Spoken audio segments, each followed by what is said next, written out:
नमस्कार. आपल्यांना या यूट्यूब चॅनलवर आपणा सर्वांचं स्वागत आहे. रामकृष्ण हरी माऊली.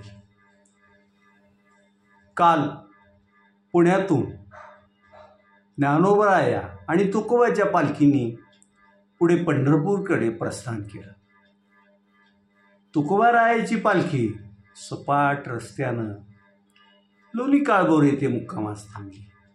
पण संतश्रेष्ठ ज्ञानोबरायांची पालखीला दिवेघाट पार करून मग सासवडला मुक्कामासाठी जावं लागणार होतं. हा दिवेघाट थोडका नव्हे तर 3.5 ते 4 किलोमीटरचा असा हा घाट आहे. आणि ही चढताना एकाही वारकऱ्याला श्रम आपण काही जास्त काम करतोय असं वाटत नाही, कारण मुखी नाम विठोबाचे असं त्यांचं हे ध्यान असतं. दिवेघाट चढणीसाठी सर्व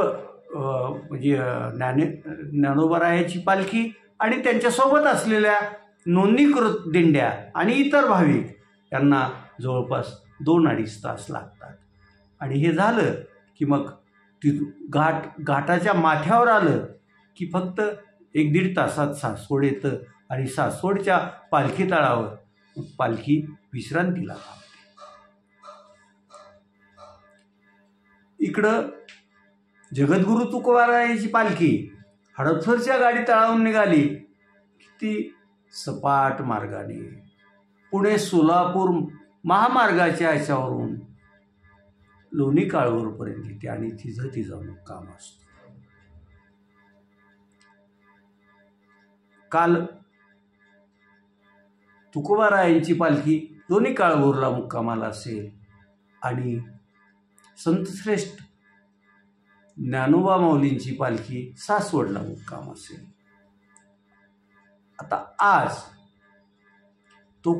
तुकोबारायांची पालखी लोणी काळभोरहून सकाळीच निघाली असेल आणि तिचा मुक्काम यवतमध्ये असणार आहे. यवत हे पुणे सोलापूर महामार्गावरील महत्त्वाचं असं ठिकाण आहे आणि पुणे जिल्ह्याच्या एकूण राजकीय सामाजिक या सर्व ह्याच्यात यवतचं वेगळेपण असं आहे.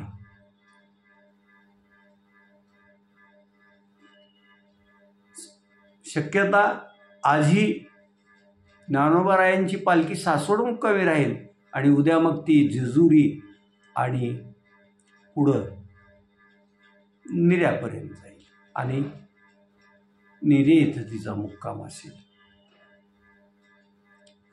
या वारीच्या संदर्भात अनेक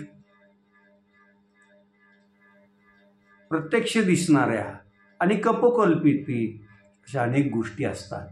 त्यावर चर्चाचर्वणं होतात आणि मग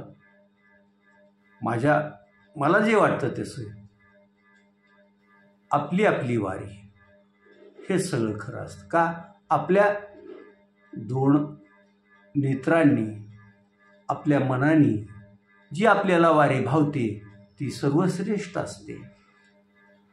एवढंच खरं. आज तुर्तास एवढंच. धन्यवाद.